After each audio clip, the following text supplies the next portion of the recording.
Bismillahirrahmanirrahim.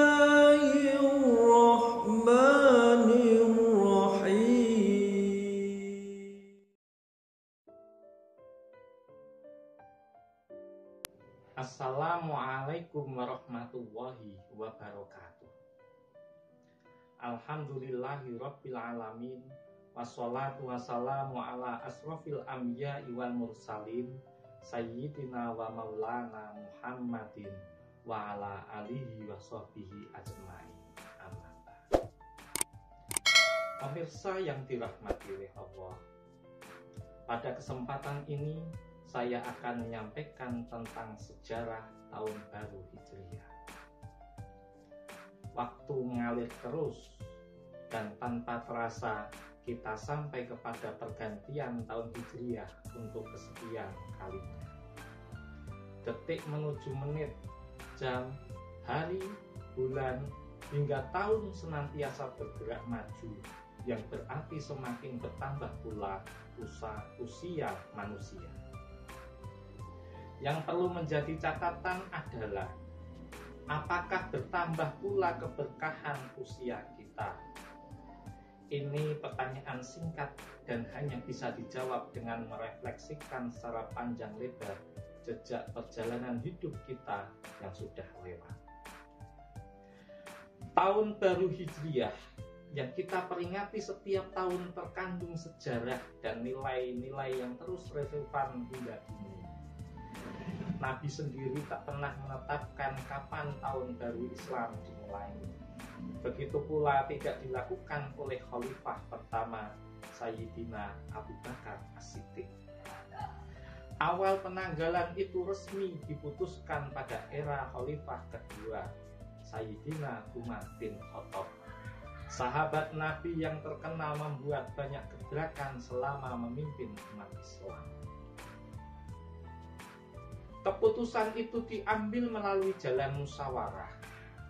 Semula muncul beberapa usulan, di antaranya bahwa tahun baru Islam dihitung mulai dari masa kelahiran Nabi Muhammad. Ini adalah usulan yang cukup rasional. Rasulullah adalah manusia luar biasa yang melakukan revolusi ke arah peradaban yang lebih baik masyarakat Arab waktu itu. Karena itu, kelahiran beliau adalah monumen bagi kelahiran peradaban itu sendiri. Tahun baru Masehi pun dimulai dari masa kelahiran figur yang diyakini membawa perubahan besar, yakni Isa Al-Masih. Yang menarik, Umar bin Khattab menolak usulan ini.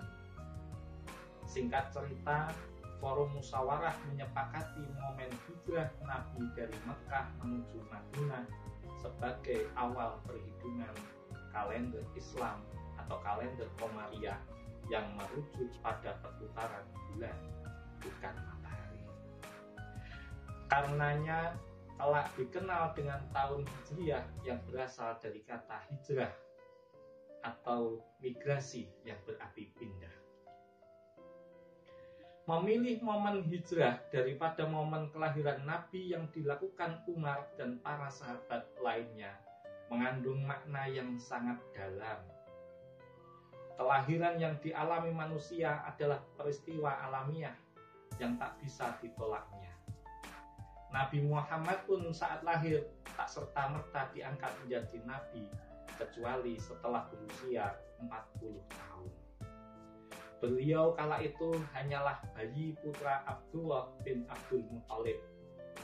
Hal ini berbeda dari hijrah yang mengandung tekad, semangat perjuangan, perencanaan, dan kerja keras ke arah tujuan yang jelas. Terrealisasinya nilai-nilai kemanusiaan universal yang berlandaskan asas ketuhanan dalam Islam rahmatan lil alamin. Nabi memutuskan hijrah setelah melalui proses panjang selama 13 tahun di Mekah dengan berbagai tantangan dan jerih payahnya. Mula-mula beliau berdakwah secara tersembunyi, dimulai dari keluarga, orang-orang terdekat, dan pelan-pelan lalu kepada masyarakat luas secara terbuka. Selama itu Rasulullah mendapat cukup banyak rintangan, mulai dicaci maki, dilempar kotoran, kekerasan fisik, hingga percobaan pembunuhan. Semua dilalui dengan penuh kesabaran dan kebijaksanaan. Modal utama hingga beliau berhasil menyadarkan sejumlah orang adalah akhlak mulia. Rasulullah tampil sebagai agen perubahan di tengah masyarakat Arab yang begitu bejat. Asas tauhid melenceng jauh karena menganggap berhala sebagai Tuhan. Nilai-nilai kemanusiaan juga nyaris tak ada lantaran masih maraknya perbudakan, fanatisme suku, harta riba, penguburan hidup-hidup bayi perempuan, dan lain-lain. Rasulullah yang hendak mengubah cara pandang dan perilaku masyarakat jahiliyah meski berhadapan para pembesar suku yang iri dan tamak kekuasaan, termasuk dari paman beliau sendiri, Abu Jahal dan Abu Lahab. Pengikut Islam bertambah dan secara bersamaan bertambah pula tekanan dari musyrikin Quraisy. Hingga akhirnya atas perintah Allah, Nabi Muhammad bersama para sahabatnya berhijrah dari Mekah ke kota Yasrib yang kelak dikenal dengan sebutan Madinah. Perjalanan hijrah dilakukan di malam hari dengan cara sembunyi-sembunyi dan penuh kecemasan, menghindari kekejaran musuh kaum musyrikin Quraisy. Beruntung kala di kota Yasrib, Rasulullah bersama sahabat-sahabatnya disambut positif penduduk setempat. Sebagian dari mereka mengenal Islam dan bahkan sudah berbaiat kepada Nabi saat di Mekah. Disinilah Nabi membangun peradaban Islam yang kokoh. Jumlah penganut semakin banyak, semangat persaudaraan antara Muhajirin dan Ansor dipupuk, dan kesepakatan-kesepakatan dengan kelompok di luar Islam diciptakan demi terwujudnya kehidupan masyarakat yang damai. Mula-mula yang dilakukan Nabi setelah hijrah adalah mengubah nama Yasrib menjadi Madinah. Mengapa Madinah yang sekarang dimaknai sebagai kota? Secara bahasa Madinah berarti tempat beradaban. Perubahan nama ini memberi pesan tentang pergeseran pola perjuangan Nabi yang semula di Makkah banyak dipusatkan pada penyadaran pribadi-pribadi menuju dakwah dalam konteks sosial yang terorganisasi dalam negara Madinah. Di sini konstitusi Piagam Madinah dibangun, struktur pemerintah disusun, dan aturan-aturan Islam seputar muamalah atau hubungan antar sesama banyak dikeluarkan di sana. Tentang Piagam Madinah, Nabi menjadikannya sebagai titik temu dari masyarakat Madinah yang plural saat itu, yang meliputi orang Muslim, orang Yahudi, suku-suku di Madinah, dan lain-lain. Demikianlah hijrah Nabi yang monumental itu seperti mendapat momentum puncaknya, yakni terwujudnya masyarakat yang beradab. Setidaknya ada 2 poin yang perlu digarisbawahi dari ulasan tersebut.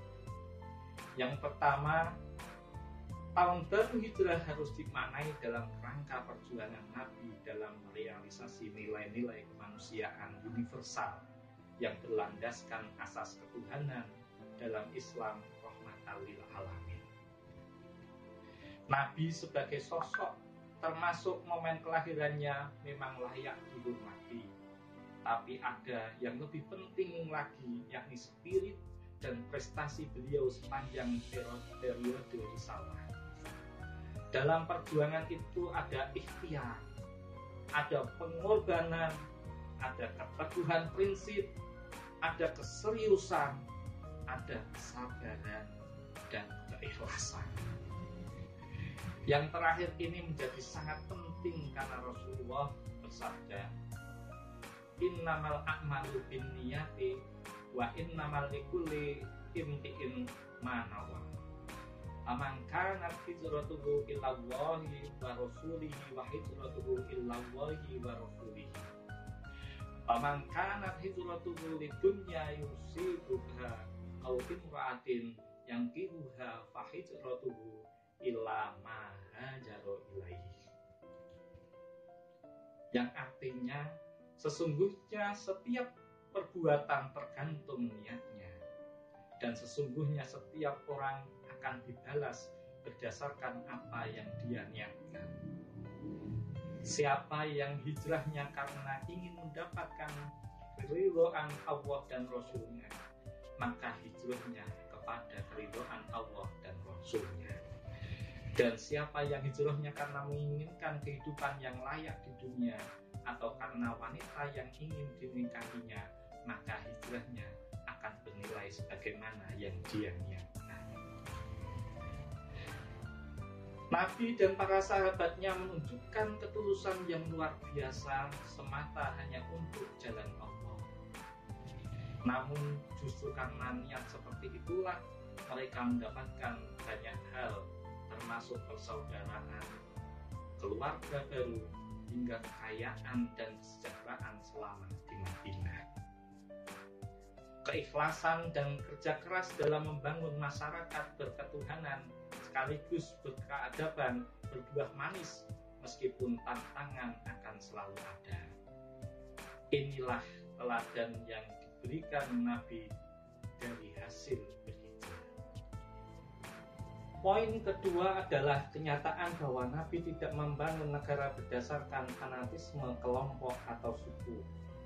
Rasulullah menginisiasi terciptanya kesepakatan bersama kepada seluruh penduduk Yathrib untuk kepentingan jaminan kebebasan beragama, keamanan, penegakan akhlak mulia, dan persaudaraan antar anggota masyarakat.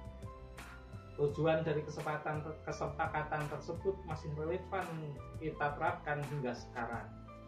Inilah hijrah yang tak hanya bermakna secara harfiah pindah tempat, melainkan juga pindah orientasi. Dari yang buruk menjadi yang baik, dari yang baik menjadi lebih baik. Dan Rasulullah meneladankan perubahan tersebut tak hanya untuk dirinya sendiri, tapi juga untuk masyarakat secara kolektif. Semoga pergantian tahun hijriah ini membawa keberkahan bagi umur kita dengan belajar dari peristiwa hijrah Rasulullah yang monumental, lengkap dengan nilai-nilai positif di dalamnya. Demikian yang dapat saya sampaikan. Mohon maaf atas segala kekurangan. Wallahul muwaffiq ila aqwamit thoriq. Wassalamualaikum warahmatullahi wabarakatuh.